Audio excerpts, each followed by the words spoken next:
Shalom, selamat pagi saudara-saudari yang terkasih di dalam Yesus Kristus.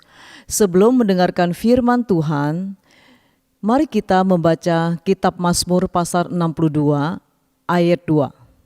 Hanya dekat Allah saja aku tenang, daripadanya lah keselamatanku. Mari kita berdoa. Betapa kami bersyukur ya Tuhan. Pagi ini Engkau mengumpulkan kami, agar kami memuji dan diingatkan akan kebesaran-Mu, sehingga kami boleh dikuatkan dalam segala tantangan hidup, dipulihkan dari segala sakit dan kegagalan, dan disegarkan untuk setia mengikuti-Mu. Kiranya ibadah kami menjadi persembahan bagi-Mu. Berkatilah setiap saudara kami pada pagi hari ini. Pakailah Bapak Pendeta Esentan untuk menyampaikan firman-Mu. Inilah doa kami yang kami minta dalam nama Yesus Kristus. Amin. Semua pribadi yang pernah menyatakan dirinya mulia, saat ini atau pada saatnya akan menjadi segenggam debu yang tak berarti. Tetapi Yesus, Ia telah memperbaharui kita. Ia menjadikan kita berarti. Debu yang tak berarti itu bukanlah akhir hidup kita. Tak ada yang pantas dimuliakan selain Yesus. Muliakan Dia. Kemuliaannya bagi Tuhan kita Yesus Kristus.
Mari saudara-saudari yang dikasihi Tuhan, kita tundukkan kepala kita berdoa. Bapa kami yang di sorga, Bapa kami yang di sorga, dikuduskanlah namamu, datanglah kerajaanmu, jadilah kehendak-Mu di bumi seperti di sorga.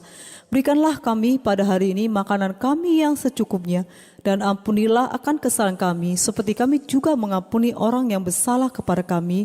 Dan janganlah membawa kami ke dalam pencobaan, tetapi lepaskanlah kami daripada yang jahat. Karena Engkau yang punya kerajaan dan kuasa dan kemuliaan sampai selama-lamanya. Amin. Mari kita membaca pengakuan iman rasuli. Aku percaya kepada Allah, Bapa yang Maha Kuasa, Khalib langit dan bumi, dan kepada Yesus Kristus anaknya yang tunggal Tuhan kita, yang dikandung dari Roh Kudus, lahir dari anak darah Maria, yang menderita sengsara di bawah pemerintahan Pontius Pilatus, disalibkan, mati dan dikuburkan, turun ke dalam kerajaan maut. Pada hari yang ketiga bangkit pula dari antara orang mati, naik ke surga, duduk di sebelah kanan Allah, Bapa yang Maha Kuasa, dan dari sana ia akan datang untuk menghakimi orang yang hidup dan yang mati. Aku percaya kepada Roh Kudus, gereja yang kudus dan persekutuan orang kudus, pengampunan dosa, kebangkitan tubuh, dan hidup yang kekal. Amin.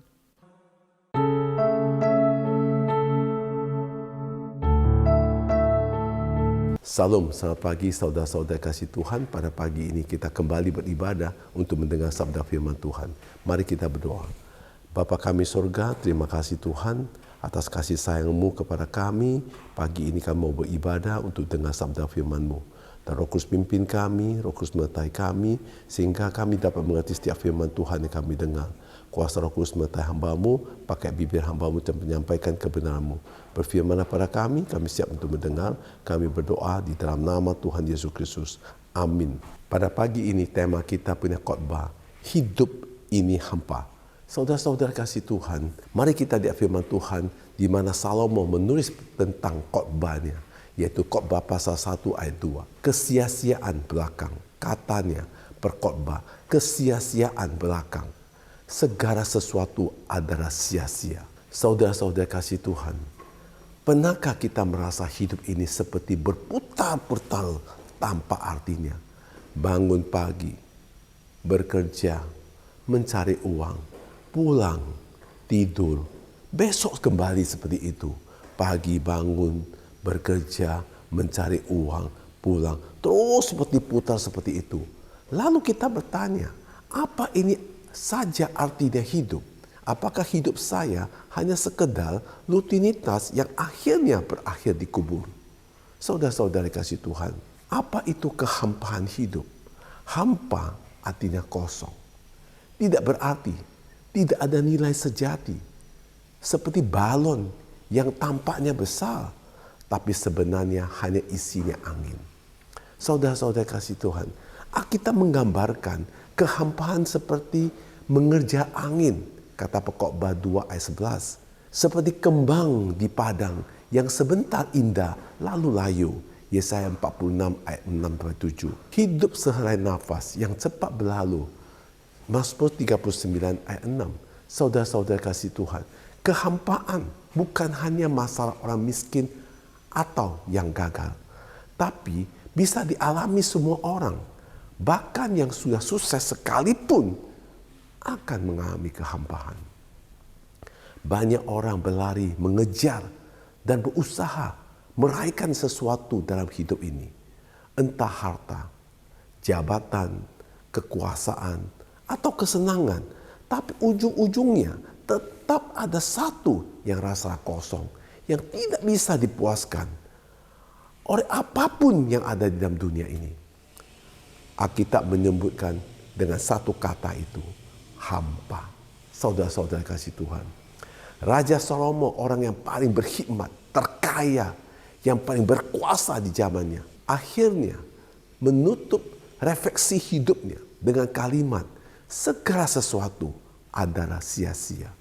Nah saudara-saudara kasih Tuhan, mengapa hidup ini hampa tanpa Tuhan? Kekayaan tidak bisa memuaskan. Itu yang dikatakan Raja Salomo. Dalam Pekotbah 2 ayat 8-9. Aku mengumpulkan bagiku juga perak dan emas, harta benda, raja-raja dan daerah-daerah. Aku mencari bagiku biduan-biduan dan biduanita-biduanita dan yang menyenangkan anak-anak manusia, yakni banyak gundik. Ayat ke-9. Dengan demikian, aku menjadi besar, bahkan lebih besar daripada siapapun yang pernah hidup di Yerusalem. Sebelum aku, dalam pada itu hikmatku tinggal tetap padaku. Salomo adalah orang berhikmat yang akhirnya merasa hampa. Salomo punya hikmat, hartanya berlimpah, istana yang begitu mega, bahkan 700 istri, 300 gundik. Ia mencoba membangun kota, taman, rumah, mencari kesenangan, bahkan memuaskan dirinya dengan segala bentuk hiburan. Tetapi Salomo mengatakan semua itu sia-sia. Itulah kesimpulan yang dikatakan Salomo di Pengkhotbah 2 ayat 11. Ketika aku meneliti segala pekerjaan yang telah dilakukan tanganku, segala usaha yang telah kulakukan itu dengan jeli payah, lihatlah segala sesuatu adalah kesia-siaan dan usaha menjaring angin. Memang tidak ada keuntungan di bawah matahari. Saudara-saudara kasih Tuhan, pelajaran yang bisa kita ambil dari kisah Salomo adalah kekayaan, kekuasaan, kesenangan dunia tidak bisa mengisi hati kita. Yang bisa mengisi kita adalah Tuhan.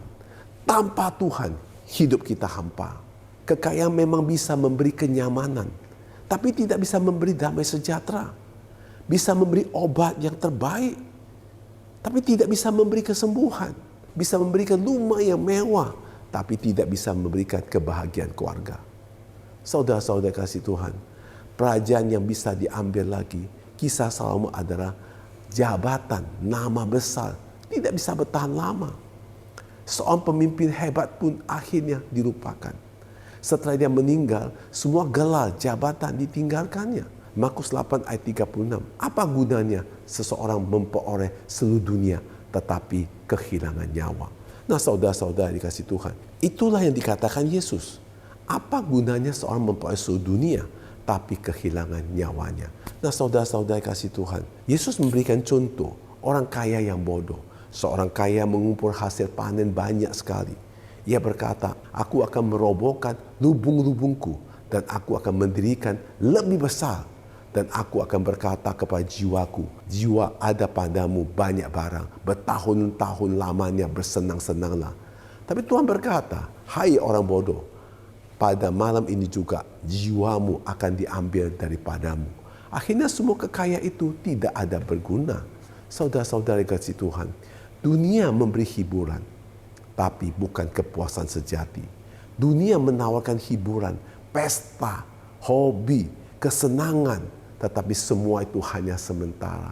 Seperti air laut, semakin diminum, semakin haus. Salomo sendiri mencoba segala bentuk kesenangan, namun akhirnya tetap merasa hampa. Inilah puncak kehampaan. Hidup tanpa Kristus berakhir dikubur tanpa kepastian. Dalam kitab Ibrani 9 ayat 27, manusia ditentukan untuk mati satu kali saja dan sesudah itu dihakimin. Nah, saudara kasih Tuhan, berarti manusia dalam hidup ini hanya satu kali hidup. Setelah itu tidak ada lagi, akan dihakimin. Berarti di dalam kehidupan kita, kalau tidak ada Kristus dalam hidup kita, apapun yang ada dalam dunia ini, semua titipan dalam dunia ini adalah kesia-siaan. Karena hidup kita hampa. Tidak akan dapat bahagia kalau tanpa Kristus. Tidak ada damai sejahtera tanpa Kristus. Kita kuat karena Kristus ada dalam diri kita. Kita bisa bahagia karena ada Kristus dalam diri kita. Saudara-saudara kasih Tuhan, tanda-tanda hidup yang hampa. Pertama, selalu merasa kurang meskipun sudah punya banyak. Orang hampa selalu berkurang. Walaupun sudah banyak sekali barangnya, sudah banyak hartanya, sudah banyak semua yang dia nikmati, tetap merasa kurang. Yang kedua, kehilangan arah, tidak tahu apa artinya hidup. Dia tidak tahu tujuan hidupnya apa. Yang ketiga, takut menghadapi kematian karena tidak punya jaminan setelah mati. Keempat, hidup dalam rutinitas, tampak makna seperti robot yang hanya bergerak tetapi tidak tahu tujuannya. Saudara-saudara kasih Tuhan, saya berikan saudara untuk jalan keluar dari kehampaan hidup. Yang pertama, carilah Kristus, carilah Tuhan yang bisa mengisi kekosongan kita. Yesus berkata di dalam Yohanes pasal 6 ayat 35. Yesus berkata, akulah roti hidup. Barang siapa datang kepadaku, ia tidak akan lapar lagi. Dan barang siapa percaya kepadaku, ia tidak akan haus lagi. Saudara-saudara kasih Tuhan, dunia memberikan rasa kenyang sesaat. Tetapi Yesus memberikan kepuasan sejati yang kekal. Tanpa Yesus manusia hanya berjalan di jalan buntu, penuh pertanyaan, tapi tanpa jawaban. Tetapi di dalam Kristus, hidup kita memiliki arah dan tujuan dan kepastian, yaitu kekekalan yang kita akan capai dalam akhir hidup ini. Yang Tuhan sudah jaminkan buat kita. Nah, saudara-saudara kasih Tuhan, Hidup mendapat tujuan saat dipakai untuk Tuhan. Itu penting. Pada saat hidup kita, kita siap dipakai oleh Tuhan. Rasul Paulus berkata di Filipi pasal 1 ayat 21, karena bagiku hidup adalah Kristus dan mati adalah keuntungan. Hidup tidak lagi hampa bila diarahkan untuk memuliakan Tuhan. Apapun yang kita kerjakan untuk memuliakan Tuhan. Apapun yang kita lakukan untuk memuliakan Tuhan. Tujuan kita adalah Kristus. Tujuan kita yang memuliakan Tuhan. Maka hidupmu tidak akan hampa. Karena di dalam isi hatimu, Kristus akan isi hatimu. Dan Roh Kudus akan pimpin saudara-saudari kasih Tuhan. Dan saudara kuat, semangat. Karena saudara terus hidup memuliakan Tuhan. Ada tujuan hidup dan tahu arahnya mau kemana. Saudara-saudara kasih Tuhan. Hidup yang hampa berubah menjadi penuh arti. Ketika kita hidup bukan lagi untuk diri kita sendiri, tapi untuk Tuhan. Hidupku untuk Tuhan, bukan untuk diri sendiri. Kalau kita saudara hidup untuk diri sendiri, saudara tidak ada. Tapi saudara hidup untuk Kristus, maka saudara hidup penuh dengan arti yang ada di dalam dunia ini. Saudara-saudara Kristus Tuhan, bagaimana cara mengatasi kehampaan hidup? Pertama, akuilah kehampaan itu dengan jujur.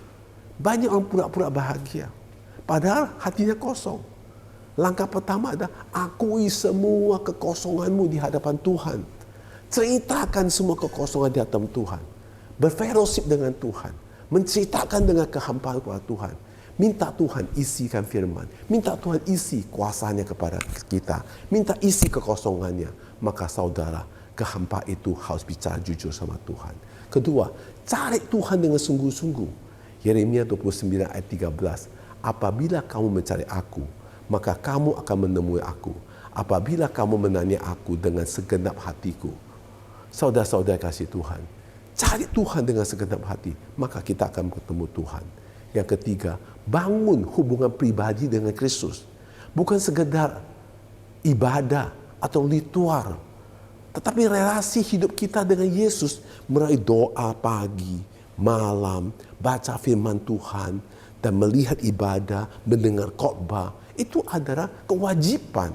Bukan hanya untuk sekali-sekali, tetapi benar-benar ditekuni setiap hari. Dan hiduplah untuk tujuannya kekal. Bukan hanya mengejar hal-hal sementara ini. Mengutamakan hal-hal rohani yang bernilai dan kekal. Yang keempat, hiduplah untuk tujuan kekal. Bukan hanya mengejar hal-hal sementara, tetapi mengutamakan hal-hal rohani yang bernilai kekal.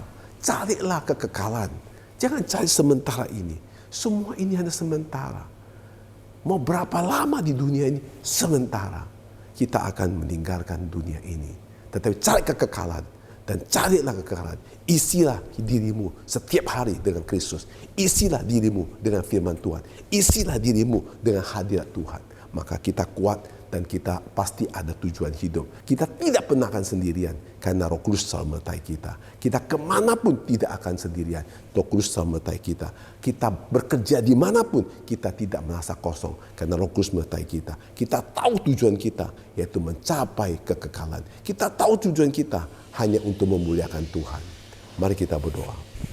Bapa kami surga, terima kasih Tuhan atas firman-Mu. Kehampaan, kekosongan karena kami kehilangan jati diri kita. Ya Tuhan, Engkau mengajar kami, isilah kekosongan ini dengan hadirat-Mu. Dan isilah dengan firman-Mu, isilah dengan kuasa-Mu, seluruh tubuh kita, jiwa kita diisi dengan Kristus. Maka hidup kita ada arah dan hidup kita bisa semangat, hidup kita bisa damai. Tidak ada orang bisa berikan kita damai. Tidak ada orang bisa berikan bahagia. Semua yang ada di luar, barang, kemewahan, jabatan, semua sementara. Tetapi Kristus yang memberikan kita damai. Kita tidak pernah sendirian karena Kristus selalu dalam diri kita. Roh Kudus selalu pimpin kita. Roh Kudus selalu menjaga kita. Hidup kita penuh arti, menjadi suatu dampak, banyak memberkati banyak orang. Kami percaya kuasa Roh Kudus yang pimpin kami. Dalam nama Yesus kami berdoa. Amin. Saudara, hidup ini hampa. Ayo, mari kita undang Tuhan Yesus isi dalam hidup kita. Semua yang ada dunia ini ada titipan. Kesenangan apapun akan berlalu. kehebatan apapun yang saudara capai juga akan berlalu. Tetapi jika saudara isi diri saudara, hati saudara, pikiran saudara, seluruh tubuh saudara dengan Kristus, saudara hidup selalu penuh dengan damai sejahtera, tidak pernah kesendirian, tidak pernah sendirian, tidak merasa kosong karena Tuhan selalu pimpin kita, karena ada Roh Kudus yang selalu menyertai kita. Tuhan Yesus memberkati.